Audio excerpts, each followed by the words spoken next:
Hello, okay. Wow, okay. It's a beautiful night. I'm Anubhav. For tonight, I'll give you a tour of my head. A tour of what makes me, me. It's more like a trip, you know.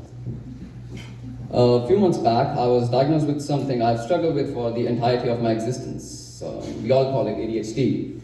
Back home, they call it too much energy and too many expectations in HD. Sometimes it's just tough looking at other people. It's tough looking at their well-planned schedules and their impeccable organizational skills.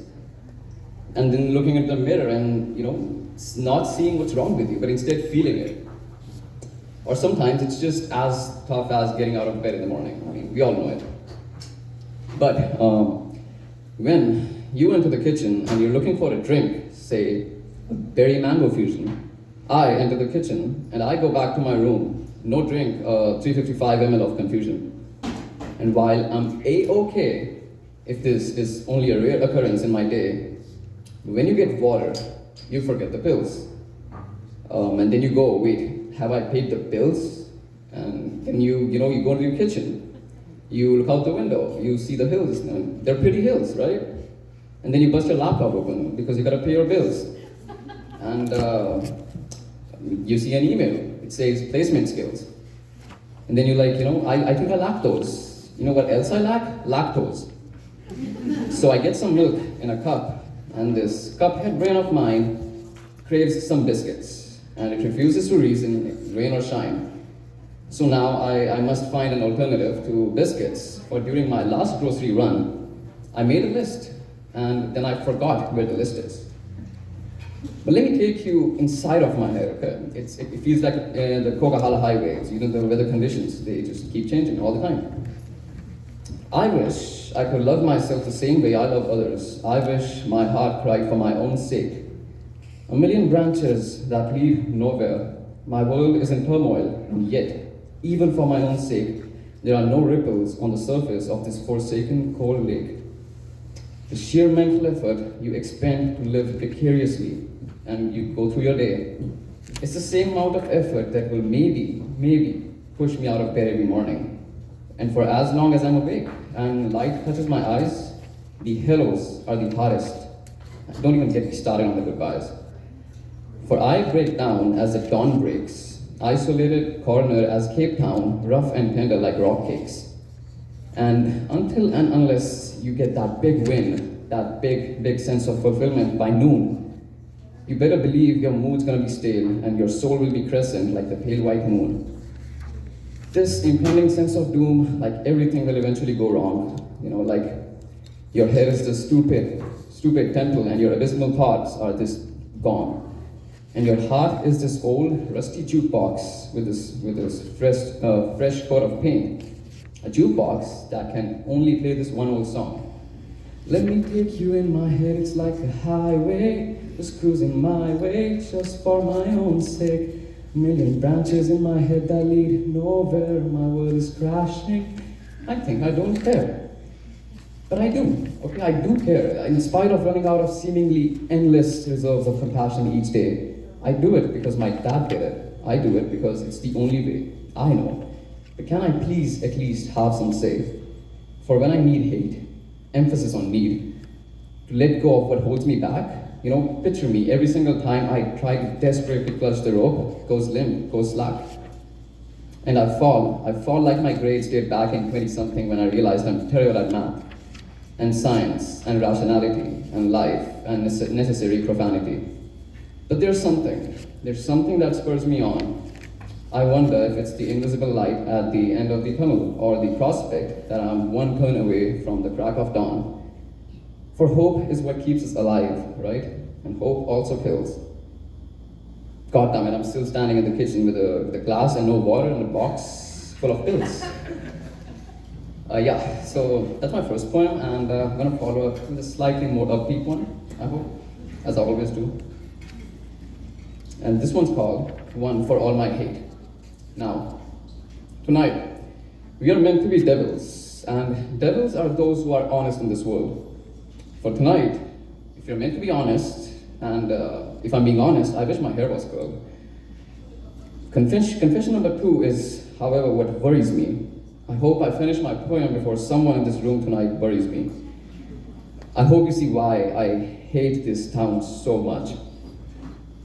I'm sure someone's thinking city. Please don't frown so much. Anyway, August 8, 2019, as I stepped off the flying bird, a big blue sky is all I see. Little do I know, it's the only thing I'll come to love for the next years to be.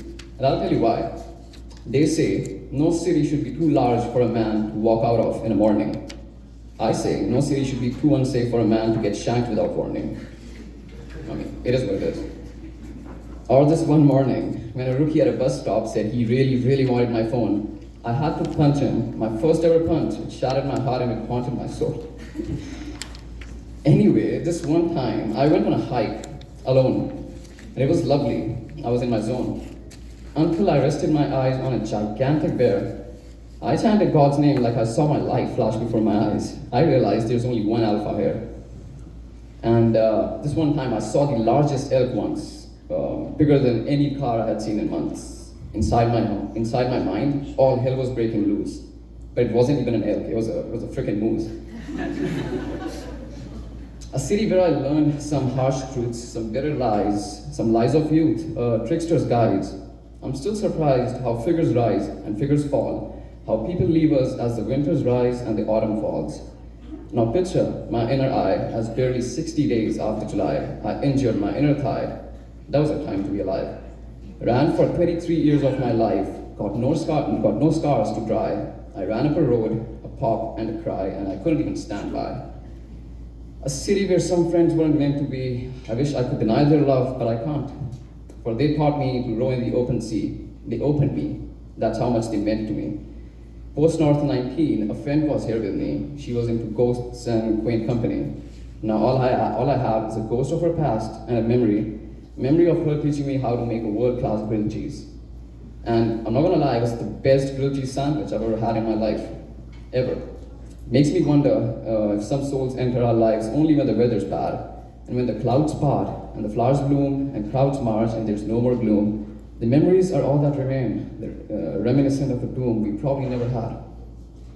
This one's for my hate, but it's also for my love. Since some of us have so much, why not just let it go, let it fly like a wild dove?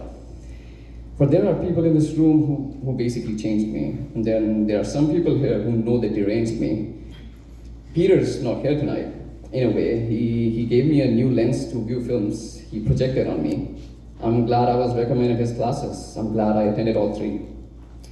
Graham, your passion for beauty and poetry gushes, and I'm happy that it does. I'm basically here because of you. Your passion inspired me. Rather, I'm sure it inspires all of us. Jonathan, I don't think I've ever wanted to be anyone else but him at his age. I almost bombed my science courses, but thanks to him, at least my English is all A's. Charity, she's not here tonight too, but her enigma and charisma somehow is. Also, I bet there's no one in this room tonight who's as nice as Dennis is. Not even you, Marge. Although I have to say, I've never met someone who so rightfully belongs in this world as well as the Victorian age. Although, I do know someone who was born in the wrong decade. He would agree with me, Jacob. He's also my mental health aide. And so are my colleagues, the CNCSU staff who kept me sane in times insane. Amy's a boss. I'm glad our music taste is somewhat same. Rebecca, your honor and humor is well one of a kind. Damon would agree with me. It blows my mind. Speaking of Damon, we're both INFPT, right? How come? Thanks for sharing my love for words. You're awesome. Now that I'm 25, I'm wiser, yes. But there are some who are far wiser than I could ever be. Every year is getting shorter. I can never find the time. Plans that either come to naught or half a page of scribbled lines. Hanging on in a quiet desperation is the most English way. The time is gone, the song's over. Thought I had something more to say. More to do, more to learn I have, but all of my leftover age, for now and forever, I fare you all well. These are probably the last words I'll ever say on the stage.